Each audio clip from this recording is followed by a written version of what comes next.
मोनिका जी, गोकुल से। राधे राधे। राधे राधे महाराज जी। महाराज जी, लोभ और कामना एक ही है या इनमें अंतर है? कामना जो सुना है, जो देखा है, जो पूर्व में भोगा है, तो हमारे हृदय में भोगे हुए विषय को पुनः भोगने की कामना, जिसे तृष्णा कहते हैं, जो सुना है, जो देखा है, उसे भोगने की, और उसी भोग को जो बहुत प्रिय लगता है उसका संग्रह करने को लोभ कहते हैं। समझ रहे हैं? लोभ में और कामना में इतना अंतर है। कामना देखे हुए, सुने हुए या भोगे हुए पदार्थ को बार बार भोगने की इच्छा होना कामना है, और उसी जो हमारे लिए अनुकूल है, जो सुखद है, उसी भोग का संग्रह करने का जो वृत्ति जागृत होती है उसे लोभ कहते हैं। वही कामना की पूर्ति से लोभ ऐसा बढ़ता चला जाता है कि हम उसी में फंसते चले जाते हैं। जैसे कामना की पूर्ति में बाधा लगने पर क्रोध होता है, तो कामना की पूर्ति होने पर लोभ होता है, और दोनों में मूढ़ता छाती है। दोनों स्मृति का नाश करते हैं और दोनों बुद्धि का नाश करके परमार्थ से भ्रष्ट कर देते हैं। इसलिए उपासक को चाहिए कि कामना का भी त्याग करे और लोभ का भी त्याग करे, और इन सब का त्याग करने के लिए जिस ज्ञान की आवश्यकता है वो गुरुजनों की शरण में जाकर के उनके द्वारा बताए हुए साधन पद्धति से उपासना करे, तब हृदय पवित्र होगा, जिसमें ज्ञान का स्फुरण होगा। बिना ज्ञान के न काम का त्याग हो सकता है और न लोभ का, क्योंकि अज्ञानी बार बार इंद्रियजन्य भोगों में सुख मानेगा तो उसी को भोगने की इच्छा करेगा, कामना करेगा, और जिससे सुख मिलता है उसी का संग्रह करना चाहेगा, तो ये लोभ और काम बने ही रहेंगे। और जब तक लोभ और काम है तब तक आवागमन से मुक्ति नहीं हो सकती। कामना का त्याग हुए बिना, लोभ का त्याग हुए बिना वो भगवत प्राप्ति का अधिकार नहीं रखता, भगवत स्वरूप होते हुए भी। और आज भगवत प्राप्ति की चर्चाएं बहुत हो रही हैं। भगवत प्राप्ति की चर्चा प्रवचन कर लेना या प्रवचन सुन लेना, इससे भगवत प्राप्ति नहीं होती। भगवत प्राप्ति होती है जब हम समस्त कामनाओं को नष्ट कर दे, हृदय में प्रकट हुई कामनाओं को नष्ट कर दे, और एकमात्र अपने स्वरूप या अपने आत्मस्वरूप श्री भगवान के चिंतन में तल्लीन हो जाए, तभी भगवत प्राप्ति होती। किंचन मात्र कोई वासना, कोई भी सांसारिक भोग का, सुख का आकर्षण है, वो भगवत प्राप्ति की अभियोग्यता नहीं है। हम बात करते हैं ज्ञान की, बात करते हैं वैराग्य की, और देह सुख और इंद्रिय भोगों के सुख में ही मात्र बुद्धि रखते हैं, तो वो ज्ञान भी जिसे हम ज्ञान समझते हैं वो अज्ञान ही है। जैसे स्वप्न में देखा कि हम जग गए हैं, लेकिन वो स्वप्न में ही है, अभी वो जगा हुआ नहीं है।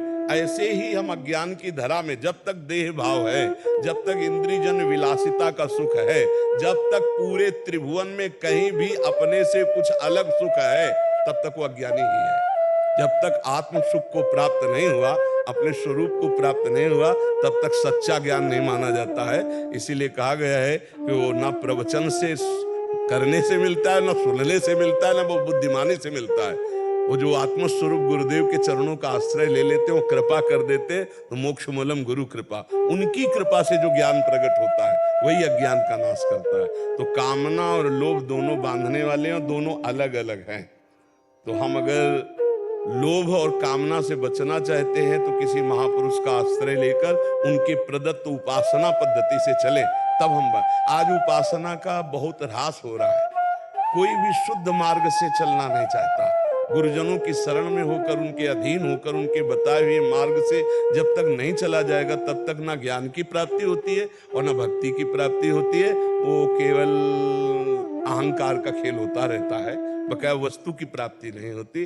आज हम ये नहीं समझ पा रहे हैं कि समस्त ज्ञान गुरुजनों के चरणों की उपासना से प्राप्त हुआ है। आज तक हमारे जितने ब्रह्म ऋषियों, आप वेदांत शास्त्रों को देखिए तो ऋषि मुनियों की सेवा में गए, 12-12 वर्ष तक कुछ नहीं बोले, केवल सेवा देखी, अधीनता देखी, फिर एक शब्द कह दिया, तुम प्राण नहीं हो, चिंतन करो, तुम मन नहीं हो, फिर जो बचा वही तुम हो, है में स्थित कर दिया, पर देखा अधीनता।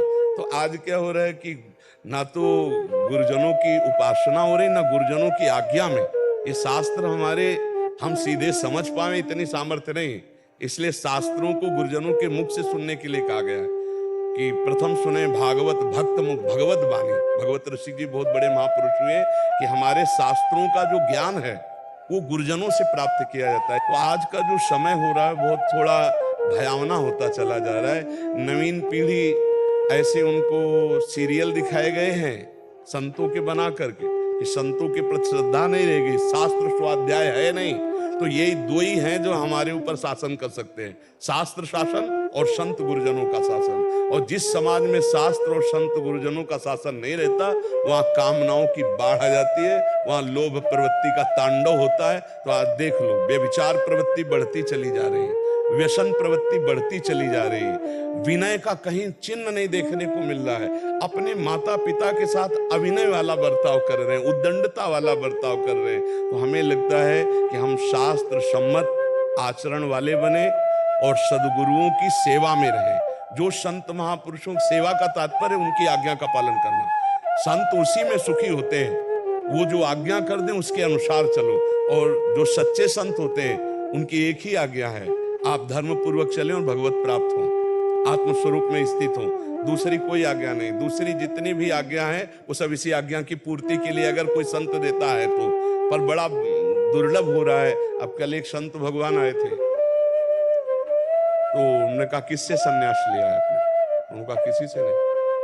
उनका फिर ये क्या है? आप ऊपर राम नामी उड़े, नीचे भगवा वस्त्र पहने, ये क्या है? कहाँ है आपकी कंठी? कौन है आपके ये संन्यास देने वाले? बोले लिया ही नहीं संन्यास। अब बताओ, ऐसा जब व्यवहार हो रहा है समाज में कि ना गुरुजनों का आदर है, ना गुरुजनों से कोई वेश लिया गया, मनमानी वेश लिया गया, मनमानी आचरण हो रहे। और वही जब भ्रष्ट वाले आचरण करेंगे तो बोले साधु, फिर होगा सब साधु ऐसे, फिर साधुओं को। हाँ, तो हमें लगता है कि सबको, अगर किसी के भी जीवन में कामना रहित होकर के, लोभ रहित होकर के दिव्य अध्यात्म का प्रकाश होता है तो अपने गुरुजनों के अधीन होकर होता है। क्योंकि अहंकार सबका मूल है और अहंकार नष्ट होता है गुरुजनों के आगे विनय पूर्वक रहने पर, उनकी आज्ञा का पालन करने पर। किसका प्रश्न था?